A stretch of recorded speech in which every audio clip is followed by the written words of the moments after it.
आज का विषय का भाग है यरूशलेम। देखो, परमेश्वर का बल, परमेश्वर का सुरक्षा अपने साथ है। अपने हर संकट में, हर मुसीबत में तुरंत अगर कोई उपाय है, वो है परमेश्वर से।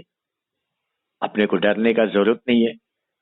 पृथ्वी और भी भयंकर होने दो, अपने को परवाह नहीं, क्योंकि परमेश्वर का शब्द, परमेश्वर का वचन अपने को एक नदी की तरह बहा के लेके जा रहा है। किधर लेके जा रहा है? परमेश्वर के नगर के तरफ, परमेश्वर के नगर के तरफ। और परमेश्वर का मदद से ही अपन बह रहा है सब लोग। और इस समय में भी परमेश्वर का सामर्थ अपने बीच में उपस्थित है। पढ़िए एक बार यशायाह वक्त 42 का 6। आइए पढ़ते यशायाह का 42 अध्याय उसका 6 वचन। मुझ यहोवा ने तुझको धर्म से बुला लिया है। मैं तेरे हाथ थाम कर तेरी रक्षा करूंगा। मैं तुझे प्रजा के लिए वाचा और जातियों के लिए प्रकाश ठहराऊंगा। देखो, यशायाह वक्त 42:6, इसमें भरपूर गहराई है। सीखने के लिए, समझने के लिए भरपूर है, इसमें भरपूर। परमेश्वर बोल रहा है, मैंने तुझको धर्म से बुला लिया है। मैं तेरा हाथ थाम कर तेरी रक्षा करूंगा। मैं तुझे प्रजा के लिए वाचा और जातियों के लिए प्रकाश ठहराऊंगा। परमेश्वर क्या बोल रहा है? मैं तुझे अविश्वासी के लिए प्रकाश ठहराऊंगा। अभी ये बातें परमेश्वर किससे बोल रहा है? ये बातें परमेश्वर इजरायली लोगों को बोल रहा है। आपको मालूम है, याकूब बाद में उसका नाम इजराइल गिरा। इजराइल, स्वयं परमेश्वर ने याकूब का नाम बदल के इजराइल रखा। याकूब मतलब पहला उसका जीवन एक बंधन में था। ज्यादा उसका समय सांसारिक बातों में लगा हुआ रहता था, और यही जीवन याकूब पहला जी रहा था। परमेश्वर ने क्या किया? याकूब को बंधन का जीवन से, सांसारिक जीवन से छुड़ा के बाहर निकाला। और स्वयं परमेश्वर ने याकूब को बोला, तू इजराइल है, तू मेरा है, डर मत, तू मेरा है, तू मेरा है। अभी ये इजराइल 70 लोगों को लेके, वो 70 में उनका परिवार और बहुत लोग था, इन सभी को लेके मिस्र देश में गया। मिस्र देश में क्या हुआ? इजरायली लोग बहुगुणित होने लगे। ये 70 लोग 400 साल के अंदर 6 लाख से भी कितना सारा बढ़ गया। ये लोग 6 लाख से भी ज्यादा हो गया। अभी इजरायली लोग एक अंधकार में बढ़ रहे हैं, अंधकार में। मिस्र देश मतलब अंधकार, और उधर ये लोग बढ़ रहा है। लेकिन वहां पे उनको परमेश्वर नहीं है।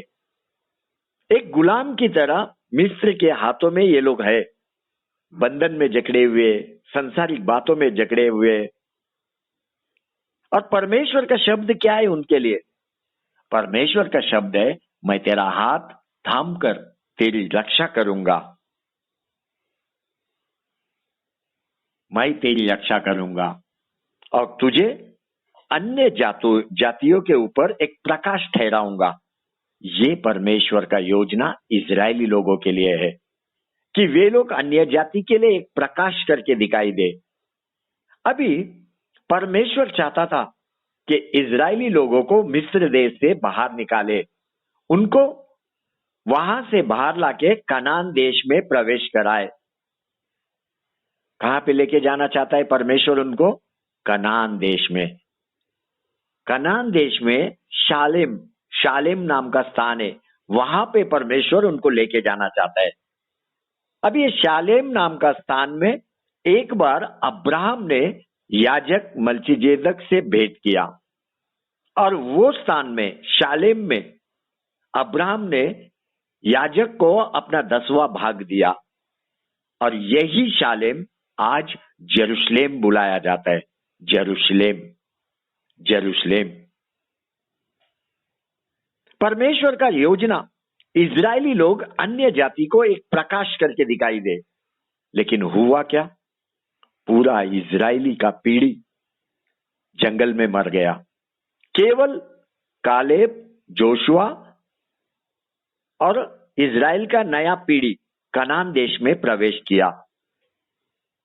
परमेश्वर ने जंगल के अंदर उनको 2 शर्त रखा, 2 बातें उनको बोला परमेश्वर ने। पहला, मेरे शब्द का आदर कर। लेकिन इन्होंने क्या किया? शब्द का इनकार किया।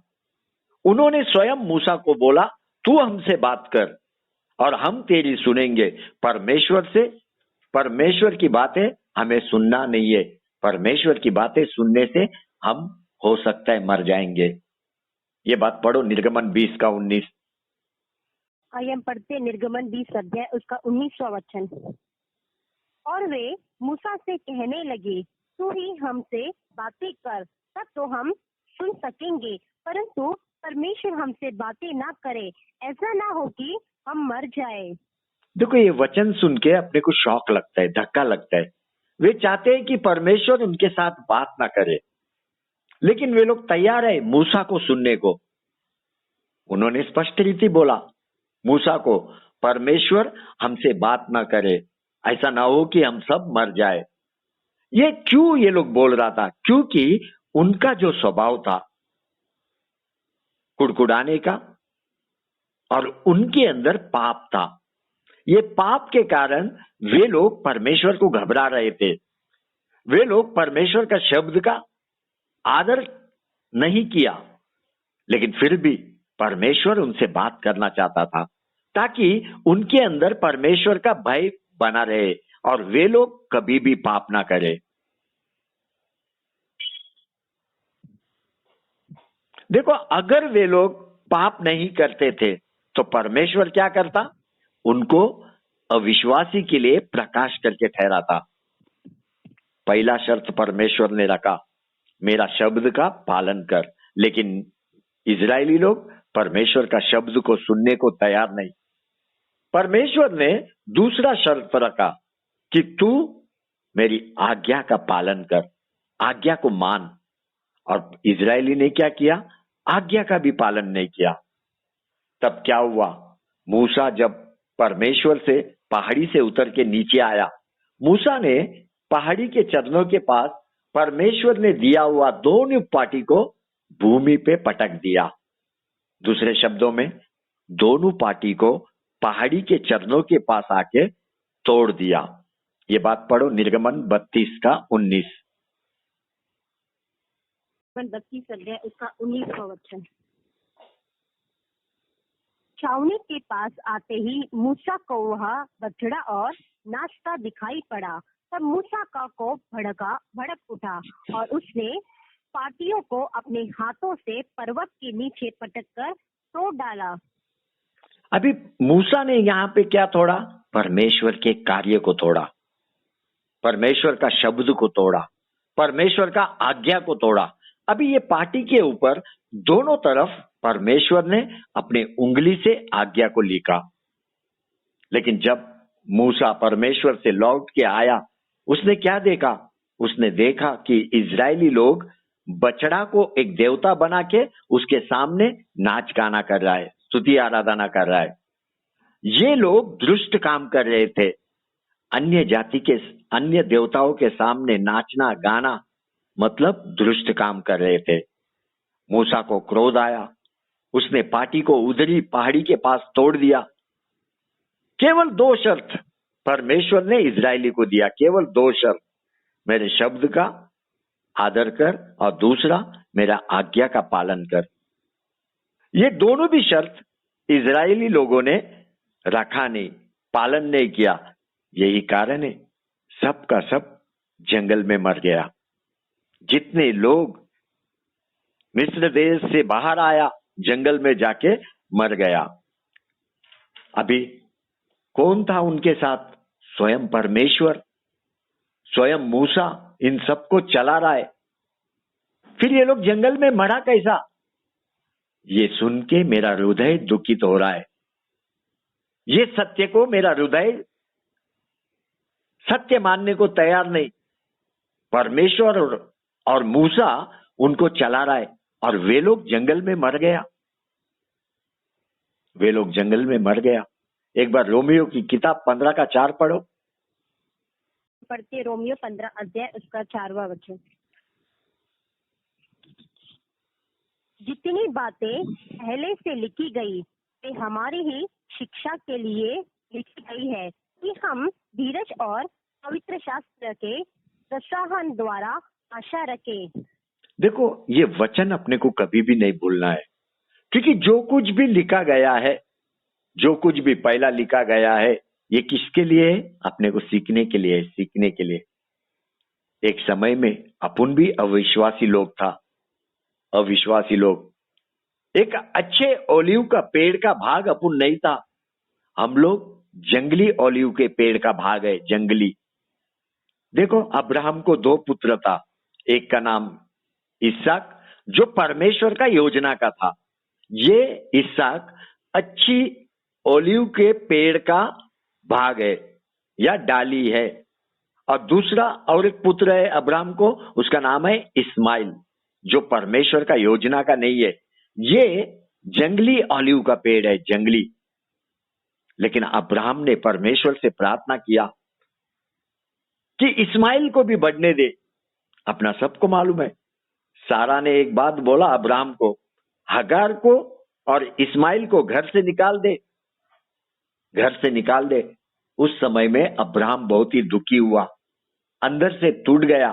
लेकिन परमेश्वर अब्राहम को भेंट करके क्या बोला, पढ़ो उत्पत्ति का किताब 21 का 12, 21:12। हम पढ़ते उत्पत्ति 21 अध्याय 12 वचन। परंतु परमेश्वर ने अब्राहम से कहा, उस लड़के और अपनी दासी के कारण तुझे बुरे ना लगे। जो बात सारा तुझसे कहे उसे मान, क्योंकि जो तेरा वंश कहलाएगा वह इसहाक ही से चलेगा। देखो, परमेश्वर इधर रुका नहीं, आगे भी बातचीत किया। क्या बातचीत किया, पढ़िए 13 वचन में। दासी के पुत्र से भी मैं एक जाति उत्पन्न करूंगा, इसलिए कि वह तेरा वंश है। देखो, इसहाक मतलब अच्छा ओलिव का पेड़ का डाली, इसहाक का मतलब है। इस्माइल का मतलब है, इस्माइल कौन है? जंगली ओलिव का पेड़ का डाली, इस्माइल। अभी पृथ्वी के ऊपर अपन किसी भी देश में देखेगा, केवल 2 तरह का लोग है। पहला विश्वासी लोग और दूसरा अविश्वासी लोग। परमेश्वर ने इजरायलियों को, यहूदियों को अपने लिए चुना, अपने लिए। लेकिन पूरा पीढ़ी जंगल में मर गया, नया पीढ़ी कनान देश में प्रवेश किया और वहां पे वे लोग बढ़ रहे थे। लेकिन वहां पे भी क्या किया यहूदियों ने? बहुत ही कम लोग परमेश्वर में विश्वास किया, बहुत ही कम लोग। अगर आप नया नियम में देखेगा, जब यीशु ख्रिस्त पृथ्वी के ऊपर था, 3.5 साल का सेवा प्रभु यीशु ने पृथ्वी पे किया। लेकिन यहूदी लोग, उसमें से वो फारूसी लोग, इन्होंने यीशु ख्रिस्त को स्वीकार नहीं किया। फारूसी मतलब परमेश्वर से अलग किए हुए लोग। अभी अपन देखते हैं बाइबल के अंदर फारिसी लोग, कुछ शास्त्री लोग, ये सभी बैठ के मिलके यीशु ख्रिस्त को मारने का योजना बनाया। वे हमेशा यीशु ख्रिस्त को पकड़वाना चाहते थे, रोमियो के हाथों में देना चाहते थे, दंड देना चाहते थे यीशु ख्रिस्त को। आपको मालूम है, यूहन्ना बपतिस्मा, जब भी उसके पास कोई फारूसी या स्वदेशी लोग आता था बपतिस्मा लेने को, वो क्या बोलता था मालूम है? चिल्लाते हुए बोलता था, जोर से पुकार के बोलता था, हे सांप के बच्चों, हे सांप के बच्चों, आने वाले क्रोध से भागो, बचो, पश्चाताप करो, पश्चाताप करो। केवल इतना मत बोलो कि अब्राहम मेरा पिता है। देखो, अगर परमेश्वर चाहेगा तो अब्राहम को पत्थर में से भी पुत्र को जन्म देगा, पत्थर में से भी। अभी भी इस समय में आपको मालूम है, पेड़ के जड़ के पास कुराड़ी लगा हुआ है। हर वो पेड़ जिसमें फल नहीं लगेगा उसको काट दिया जाएगा और आग में डाल दिया जाएगा, आग में। मत्ती का किताब 3:10 पढ़िए, मैथ्यू 3:10। ये पढ़ते मत्ती 3 अध्याय 10वां वचन। अब कुल्हाड़ पेड़ की जड़ पर रखा हुआ है, इसलिए जो जो पेड़ अच्छा फल नहीं लाता वह काटा और आग में झोंका जाता है। देखो, अपन एक समय में अविश्वासी का जीवन जिया। अविश्वासी मतलब जंगली पेड़ का डाली, जंगली पेड़ का डाली। अभी ध्यान से सुनना, अगर किसी जंगली पेड़ को आपको अच्छा पेड़ बनाना है, क्या करना पड़ेगा? केवल एक ही मार्ग है, और वो है कलम का मार्ग, कलम।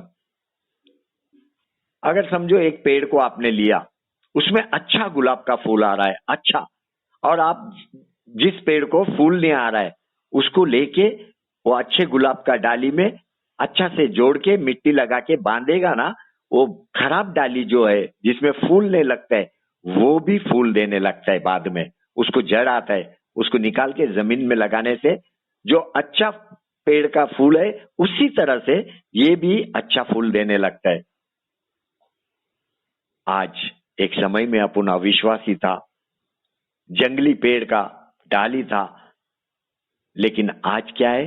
अपन फूल देने लगा, फल देने लगा, अपने अंदर अच्छा गुण आया, अच्छा गुण। हम लोग अविश्वासी से विश्वासी बन गया, हमारे अंदर जो दुष्ट बातें था वो अच्छी बातें बन गई। लेकिन ये सब करने के लिए, अच्छा बनाने के लिए कलम का जरूरत है, कलम का। अच्छा डाली को काट के बाजू में रखने का जरूरत है, उसके बाद ही कलम किया जा सकता है। परमेश्वर ने इजरायली लोगों को जड़ के साथ मिस्र देश से निकाल के लाया। बाइबल बोलता है एक राष्ट्र में से राष्ट्र को निकाल के परमेश्वर ने बाहर लेके आया। कितना बड़ा चमत्कार है। वो जड़ जो मिस्र देश में है, ये कोई साधारण जड़ नहीं है, एक अच्छा ऑलिव का जड़ है, उसको निकाल के परमेश्वर ने बाहर लाया।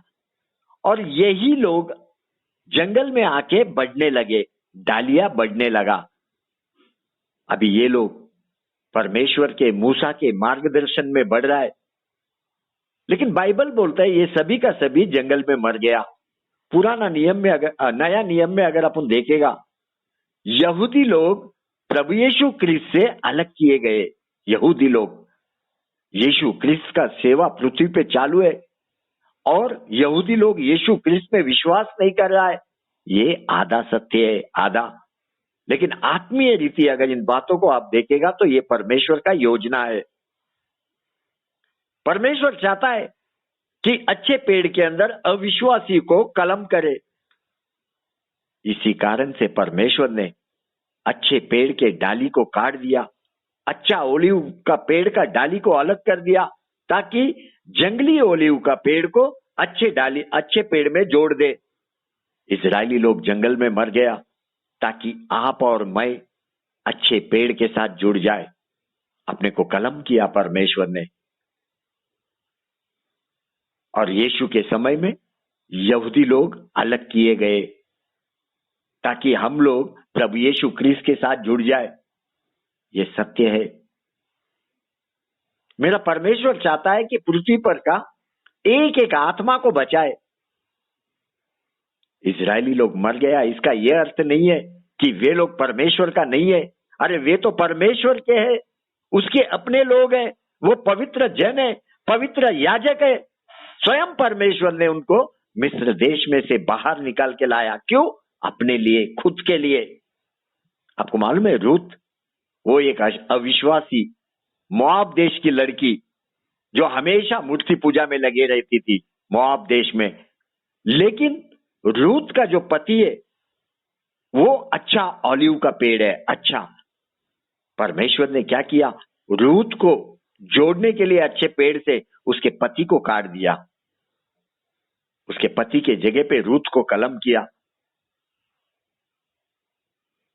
अभी पति का जगह पे अपन देखेगा तो रूत दिखाई देता है। रूत ने नोमी को बोला, तेरा परमेश्वर मेरा परमेश्वर।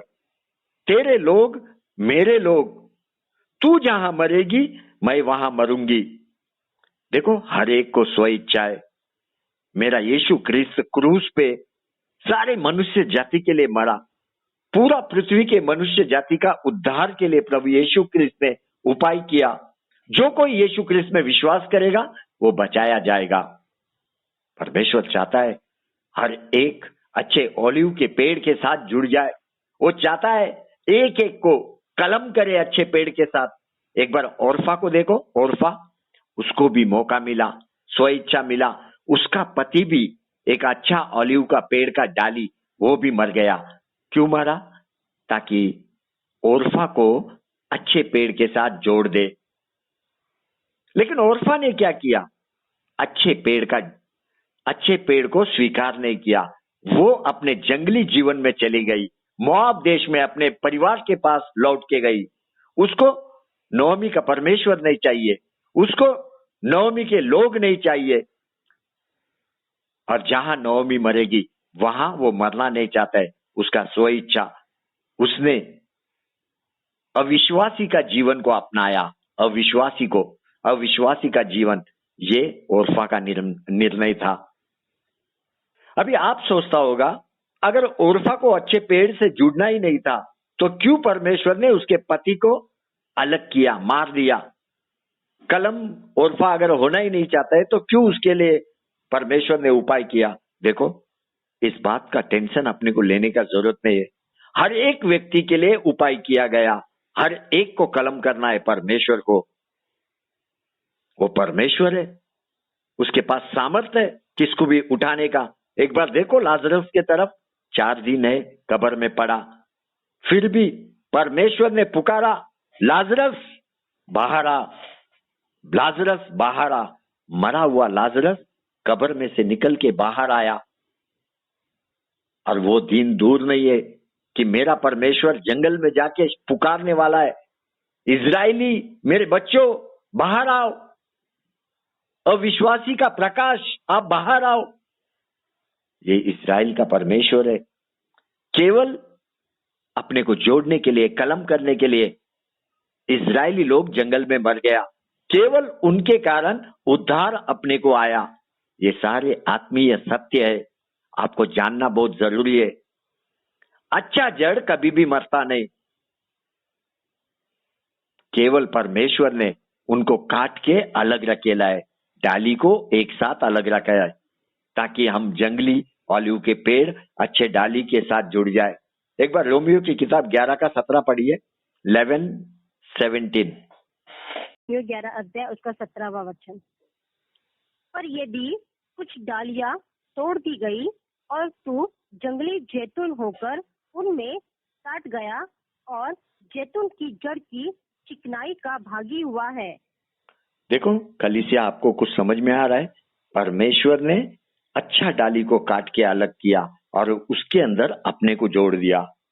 अभी आपको चिकनाई कहां से मिल रहा है? आपको चिकनाई अच्छे पेड़ में से मिल रहा है, अच्छे ऑलिव के पेड़ में से।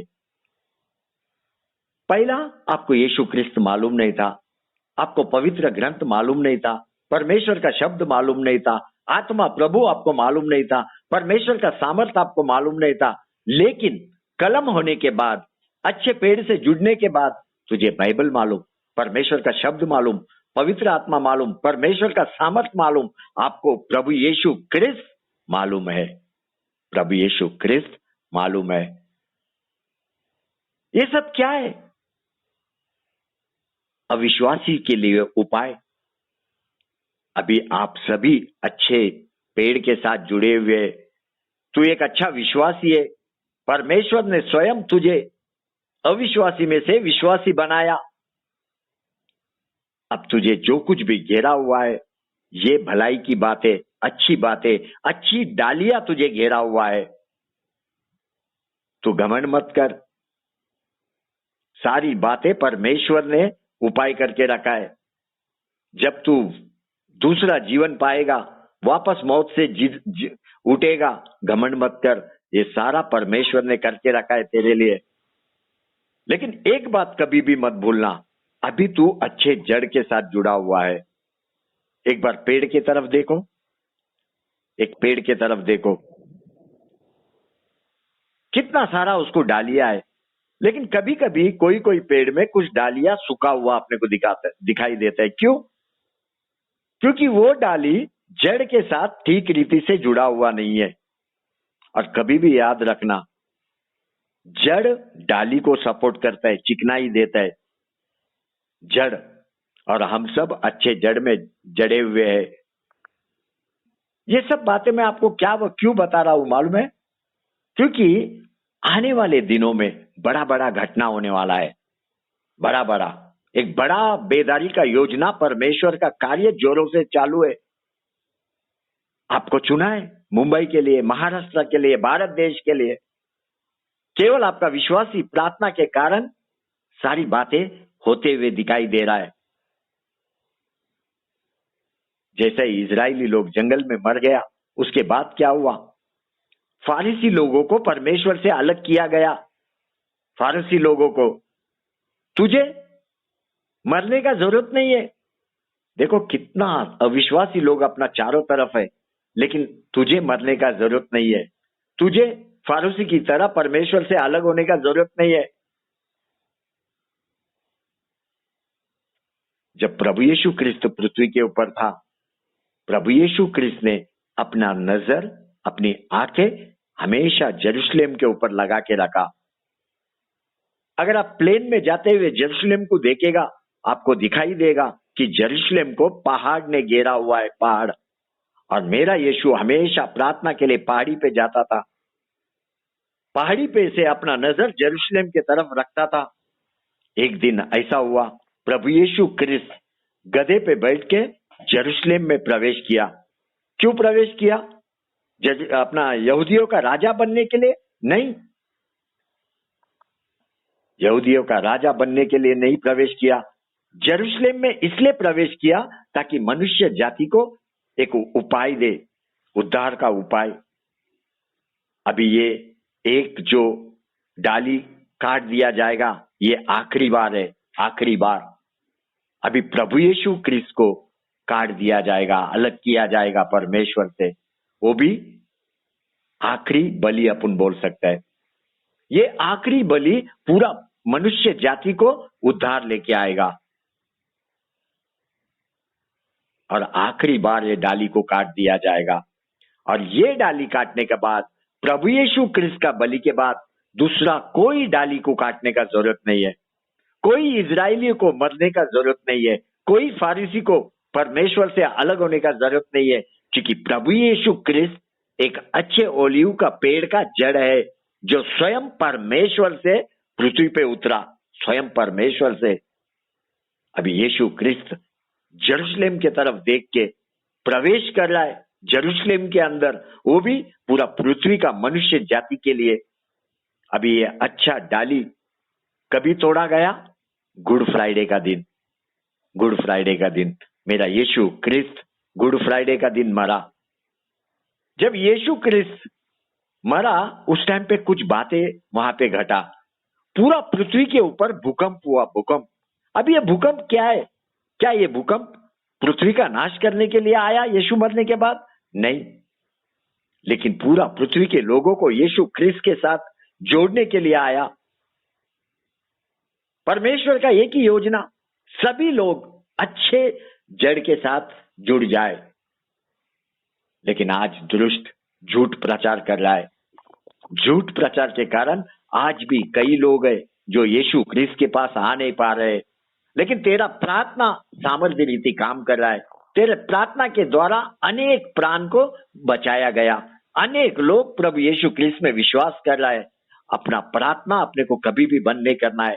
कल फिर से दानियल इंटरनेशनल चैन प्रेयर, इसका नाम ही है चैन प्रेयर, शुरू होने वाला है। आप सभी को कल शाम को 7 बजे से जुड़ना चालू करना है। अपना अपना समय का उपयोग करना है। मनुष्य जाति का भलाई के लिए प्रार्थना करना है।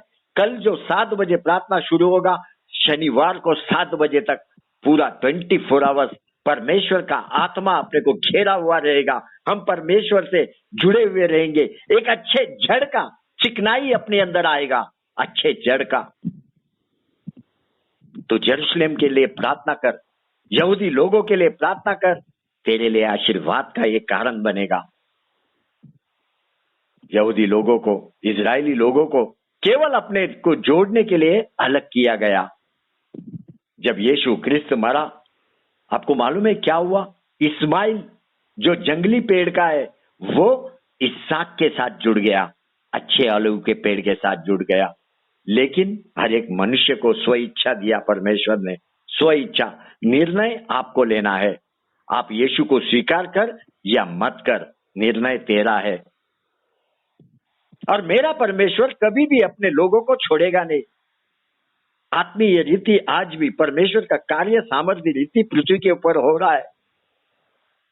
हम लोग धीमा है काम करने में, लेकिन पवित्र आत्मा कभी भी धीमा नहीं है। एक बार एलाइजा ने प्रार्थना किया, मैं प्रार्थना नहीं बोलेगा इसको, तकरार किया, तकरार, प्रार्थना में तकरार किया। किसके विरोध में तकरार किया एलाइजा ने?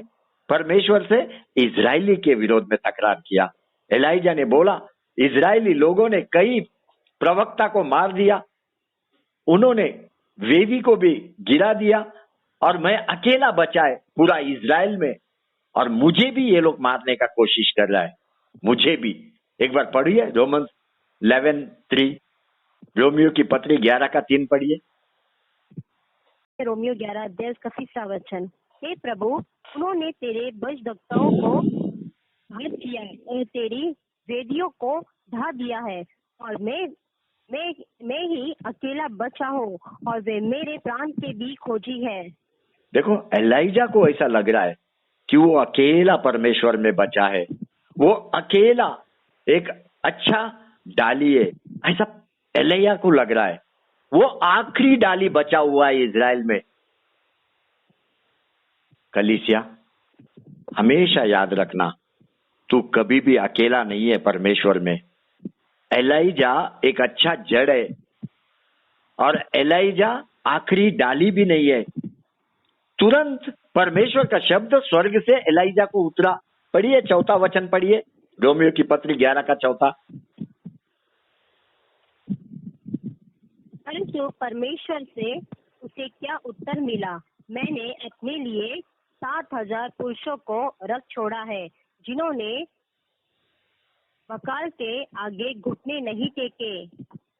देखो क्या बोल रहा है परमेश्वर यहाँ पे, 7,000। क्या बेटा, क्या है 7,000? 7,000 पुरुषों को रख छोड़ा है, उन्होंने वकाल के आगे घुटने नहीं टेके। हाँ, ये कौन है? 7,000 लोग। अच्छा जड़ है, अच्छा डाली है, जो कभी भी अन्य देवताओं के सामने दंडवत नहीं किया। मतलब अच्छा विश्वासी और भी 7,000 है इजराइल के अंदर। देखो, परमेश्वर का योजना अद्भुत रहता है।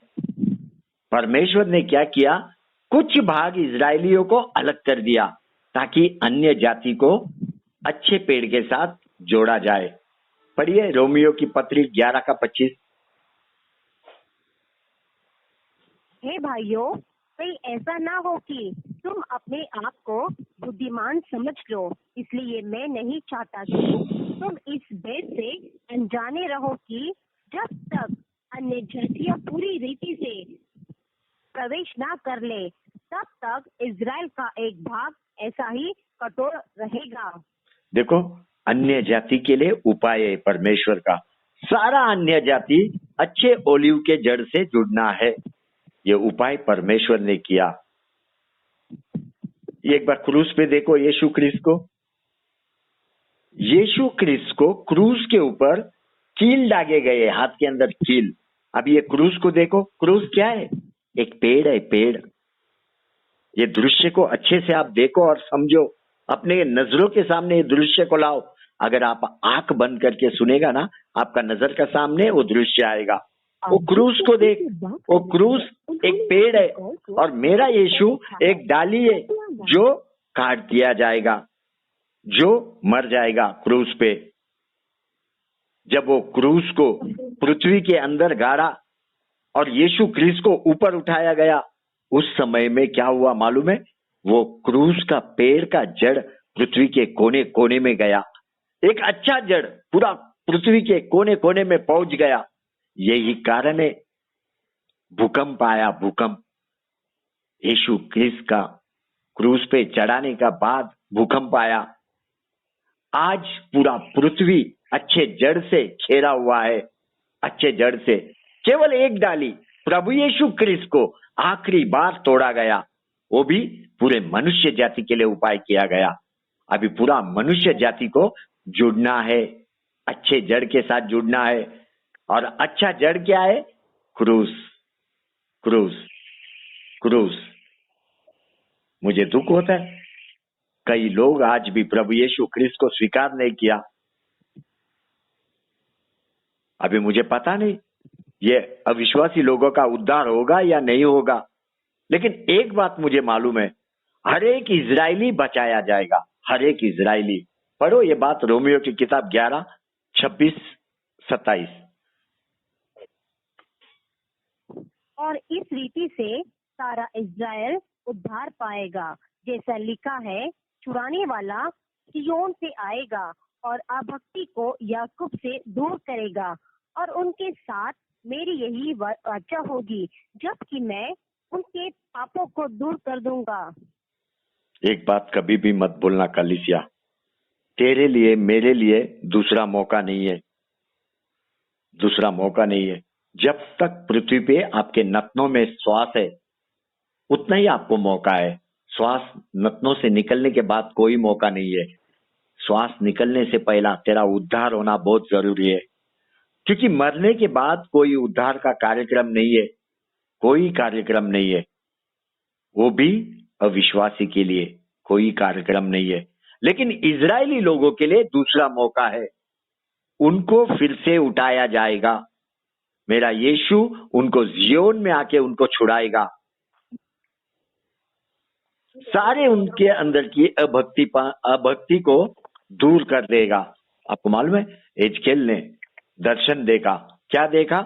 कई सारी सूखी हुई हड्डियां पड़ा हुआ है किधर? खाई के अंदर। एजकेल ने देखा अपने आंखों से, खाई में कई हड्डी पड़ा है, सूख गएला हड्डी। और बाइबल भी अपने को ये बताता है वो कई लोग है, सूखा हुआ हड्डी मतलब कई लोग। परमेश्वर ने एजकेल से पूछा, क्या ये हड्डी फिर से जीवित होगा? एजकेल ने बोला, हे परमेश्वर तुझे मालूम है। पढ़िए ये बात एजकेल 37:3, 37:3। तब उसने मुझसे पूछा, हे मनुष्य की संतान, क्या यह हड्डियां जी सकती है? मैंने कहा, हे परमेश्वर यहोवा, तू ही जानता है। देखो परमेश्वर ने एजकेल को बोला इन हड्डियों पे भविष्यवाणी कर। एजकेल ने भविष्यवाणी किया, वचन के अनुसार भविष्यवाणी किया। और जैसा जैसा एजकेल भविष्यवाणी कर रहा था, ये हड्डी एक दूसरे से जुड़ना शुरू हो गया। एक एक हड्डी जुड़ने लगा, और ये हड्डी जुड़ने के बाद हड्डी के ऊपर मांस आने लगा, और मांस के ऊपर चमड़ा आ गया, और कुछ ही क्षणों के अंदर उनके नथनों में श्वास आ गया। वे सारे लोग जीवित हो गए, सारे लोग। बाइबल बोलता है एक बड़ा सेना अपने पैरों पे उठ के खड़ा हुआ। ये बात पढ़ो एजकेल 37:10, 10वां पद। उसकी यह आज्ञा के अनुसार मैंने भविष्यवाणी की, तब श्वास उनमें आ गई, और वे जी कर अपने अपने पांवों के बल खड़े हो गए, और एक बहुत बड़ी सेना हो गई। देखो अभी ये बड़ा सेना कौन है जो मौत से जीवित होके खड़ा हुआ? ये सब इजरायली लोग हैं, इजरायली लोग जो जंगल में मर गया। जब परमेश्वर ने इजरायली लोगों को मिस्र देश से बाहर ला रहा था, तभी इनको मेरी सेना करके बुलाया। ये बात पढ़ो निर्गमन 7:4, सेना करके बुलाया। हम पढ़ते निर्गमन 7 अध्याय उसका 4 वचन। तो भी फिरौन तुम्हारी ना सुनेगा, और मैं मिस्र देश पर अपना हाथ बढ़ाकर मिस्रियों को भारी दंड देकर अपनी सेना अर्थात अपनी इजरायली प्रजा को मिस्र देश से निकाल लाऊंगा।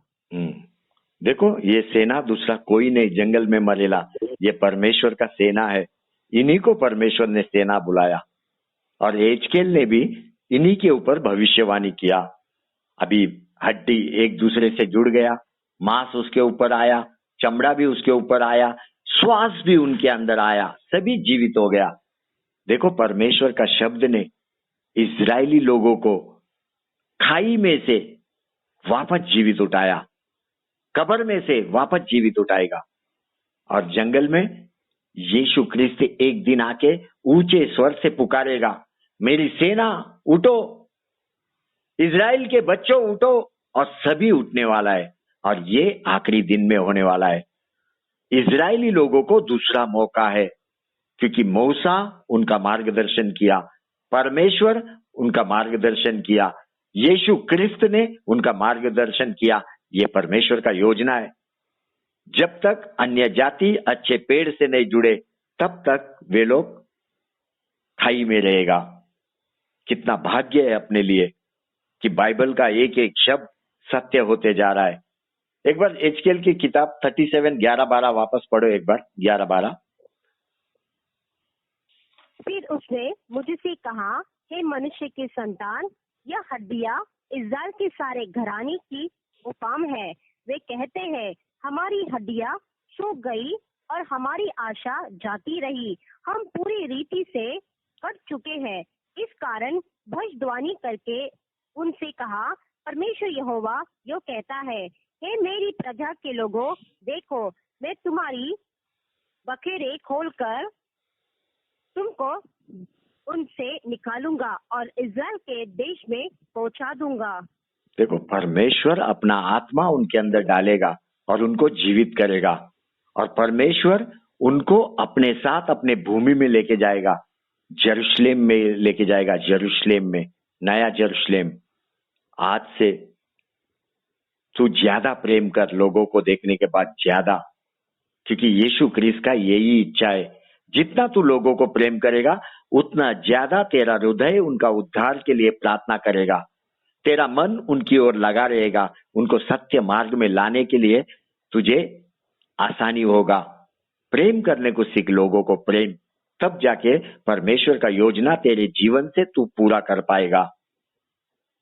और एक सत्य आपको मैं देता है, प्रभु यीशु ख्रिस्त पृथ्वी के ऊपर 33.5 साल पृथ्वी के ऊपर जीवन जिया।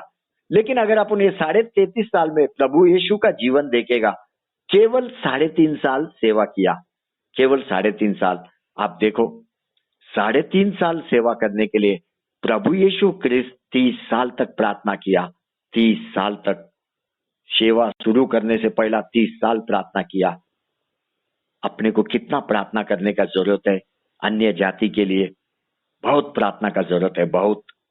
जितना ज्यादा आप प्रार्थना करेगा, उतना अन्य जाति अच्छे पेड़ के साथ जुड़ता जाएगा, वे बचाए जाएंगे, उनका उद्धार होगा। और इस्राएली लोग अविश्वासी के लिए एक प्रकाश है। दिन आ रहा है, दिन आ रहा है।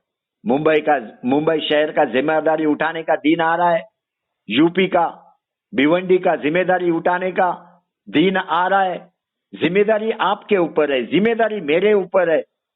कल का चैन प्रार्थना को अद्भुत रीति से अपन उपयोग करेगा, अद्भुत रीति परमेश्वर के साथ जुड़ेंगे। अपना प्रार्थना के द्वारा पूरा भारत देश को उद्धार आना है, ये अपने को परमेश्वर जिम्मेदारी दिया। जिम्मेदारी आप देखेगा, आखिरी दिन के बाद यरूशलेम में परमेश्वर के सिंहासन से निकलेगा एक नया यरूशलेम। वो स्वर्ग से निकल के पृथ्वी के ऊपर आएगा। पृथ्वी के ऊपर कई लोग उसमें सहवास करेंगे, कई लोग। देखो, आज आपका प्रार्थना कभी भी कम मत होने देना। आपका समय आधा घंटा है, उसको 2-3 घंटे में बदल, क्योंकि बड़ा जिम्मेदारी अपने पे परमेश्वर ने रख के गया है, बड़ा जिम्मेदारी। सभी आंखें बंद करो, अपन प्रार्थना में चलते हैं। यहाँ पे वचन को रोकता हूं मैं।